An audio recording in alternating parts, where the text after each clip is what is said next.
Hello everyone, je suis Meredith. Et moi, c'est Gina. Nous sommes deux étudiantes de Toulouse Business School.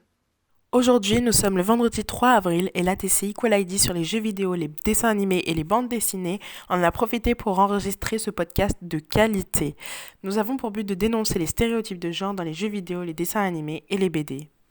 Il consiste aussi à comprendre et analyser l'importance du genre dans ces domaines et son impact sur les productions qui en sortent. Aujourd'hui, nous allons parler du monde qui a bercé notre enfance. J'ai nommé le monde des dessins animés. Et pour nous éclairer sur la question, nous avons eu la chance d'échanger avec Madame Hélène Moinery. Qui est-elle ? Hélène Moinery est la directrice et créatrice de l'école L'Animéa. Elle a été formée à l'école des Gobelins à l'animation 2D traditionnelle. Elle a travaillé pour plusieurs studios d'animation sur des dessins animés et plus précisément sur de nombreuses séries TV de dessins animés, notamment sur les fameuses Totally Spies. Un petit rappel autour de ce dessin animé. L'histoire tourne autour de trois lycéennes qui sont des agents secrets. Elles réalisent des missions de détective pour leur patron, Jerry, avec de multiples gadgets. Allons directement dans le vif du sujet. Dans les dessins animés, les films d'animation, les héroïnes ont moins besoin d'être sauvées. Elles n'ont pas besoin des hommes. Enfin, du moins, plus besoin. Ce sont des femmes indépendantes. Prenons l'exemple de Disney. Les films d'animation arrivant après 2010, comme La Reine des Neiges ou encore Rebelle, ne se concentrent plus sur une histoire d'amour. La femme ne vit plus seulement pour trouver un prince charmant. Ces histoires changent de celles que l'on connaissait étant petit et petite, comme La Belle au bois dormant, La Belle et la Bête, etc. Nous avons maintenant affaire à davantage d'héroïnes fortes qui se démarquent. Oui, tu as raison, Gina.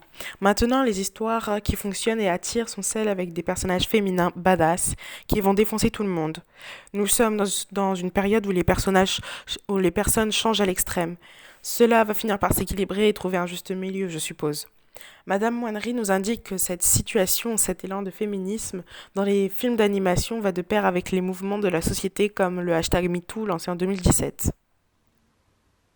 Pour la représentation des personnages dans les dessins animés, Hélène Moinery pense que cette représentation, et notamment celle des femmes, a évolué dans le bon sens.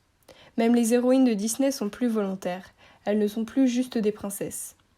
On le voit très bien dans les séries de dessins animés de ces 10 dernières années principalement. Mais certaines étaient précurseuses. Madame Moinery nous le prouve en prenant l'exemple des Totally Spies, sortis en 2001. Elle nous explique qu'elle a été la première série girly. Elle entendait les producteurs dire que comme ce sont les petits garçons qui tiennent la télécommande, il faut qu'il y ait de l'action, de l'aventure, et que cela leur plaise avant tout. Ce sont les garçons en premier et les filles ensuite. Hélène Moinery dessinait les décors de l'univers Totally Spies. Totally Spies est la première série où trois filles en sont les héroïnes. Il y a des stéréotypes qu'on retrouve à travers le rose, les rouges à lèvres, les gadgets féminins. Le côté très girly y est et elles en rigolent. Et à la fois, les garçons, à part Jerry, sont des faire-valoir. Alors c'était nouveau. D'ailleurs, Hélène Moinery nous a affirmé que la boîte Marathon a été créée pour lancer la série Totally Spies parce qu'elle avait été refusée par d'autres boîtes. Sûrement était-elle trop innovante, trop osée pour cette époque, le début des années 2000, je rappelle. Il n'empêche qu'elle avait tout de même le physique de Barbie. Ce stéréotype a dû être conservé pour ne pas trop bousculer les téléspectateurs et afin que l'évolution reste tout de même progressive. Bon après, comme Hélène Moinery le dit si bien, être illustrateur c'est faire du travail sur commande. Il faut respecter les demandes de son employeur et puis pour le reste, l'artiste a carte blanche. Elle nous a d'ailleurs donné un bon exemple de cette carte blanche. Elle a fait lire à ses élèves un scénario où intervenait une vendeuse de falafel et au lieu de dessiner une vendeuse remplie de stéréotypes, ils ont tous dessiné de la manière qu'ils voulaient et non pas une personne ronde d'un certain âge, ce qui montre qu'ils ont une vision moins stéréotypée et plus personnelle. Selon elle, c'est le dessinateur qui suit ses propres règles et à travers cet exemple, on le constate bien. C'est vrai. Gina, et si on faisait une parenthèse afin de nous éclairer un peu plus sur le secteur, qu'est-ce que tu en penses? Oui, pourquoi pas, c'est aussi une partie très intéressante. Hélène Moinery nous a raconté que le milieu du dessin animé est un milieu toujours très masculin. Cela commence à changer car il y a de grands rassemblements, des écoles et des studios et on commence à éditer des comptes rendus sur la place des femmes dans ce milieu. Cela évolue dans le bon sens mais malgré tout, les postes des femmes sont souvent au niveau de la gestion de production. Elles sont assistantes de production, gèrent le planning, gèrent le budget, coordonnent les équipes, Tandis que parmi les artistes, on compte majoritairement des hommes, alors que cela fait plusieurs années qu'on remarque que dans les cursus, il y a autant de filles que de garçons. Dans la nouvelle promotion de l'école d'art de Madame Moinery, il y a seulement 2 garçons de plus que les filles. La parité devient alors très proche. Ainsi, on peut se poser la question, et même Hélène Moinery l'affirme, il y a un plafond de verre entre le milieu scolaire et le milieu professionnel pour les femmes. La situation professionnelle reste la même alors que la part des femmes dans les études de graphisme a fortement évolué. Les postes clés de storyboard et de réalisateur sont toujours très masculins. Maintenant, on commence à en parler, dans le secteur, je veux dire. Et les mauvaises pratiques de certains producteurs, réalisateurs commencent à être dénoncées. Ce sera un processus long selon elle. Le côté noble du métier, c'est-à-dire l'animation des personnages, était occupé par les hommes. Celles qui redessinaient au propre le personnage s'appelaient les traceuses gouacheuses et étaient majoritairement, si ce n'est uniquement des femmes, car on disait qu'elles étaient plus précises. Mais en fait, c'est parce que c'était des postes moins bien payés. Ce poste n'existe plus car maintenant on travaille sur PC, mais les coloristes restent majoritairement des femmes. Et l'influence de ces stéréotypes sur la société?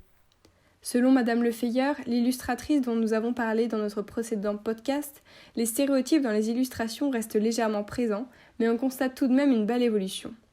Le rose pour les filles et le bleu pour les garçons restent souvent les couleurs associées, mais des personnages sortant des sentiers battus voient le jour. En effet, dans la BD jeunesse Mortelle Adèle, créée par le scénariste Antoine Dolle et Diane Lefeyer comme illustratrice, les codes sont renversés par une petite fille au caractère bien trempé. Il y a quand même de plus en plus de livres où les filles sont puissantes, même si parfois les stéréotypes d'un personnage plus soumis et dépendant des hommes restent ancrés. Concernant l'impact des dessins animés sur les jeunes enfants, elle ne pense pas qu'il y ait un aspect négatif. Dans la nouvelle génération, les parents ont tendance à moins priver leurs enfants de certaines choses dites pour le sexe opposé. À travers ces 2 témoignages, on a découvert que le marketing était un facteur clé dans la production des dessins animés, des BD et des jeux vidéo. Et que de ce fait, c'est la société et son idéalisme qui peut faire évoluer les illustrations qu'on voit. Toutefois, les illustrateurs restent libres de leurs actes et dessinent avec leur propre style.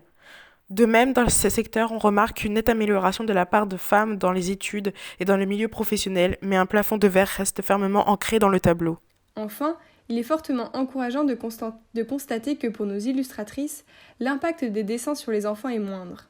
On tient à remercier encore une fois Hélène Moinery et Diane Lefeyer pour leur participation. Merci beaucoup.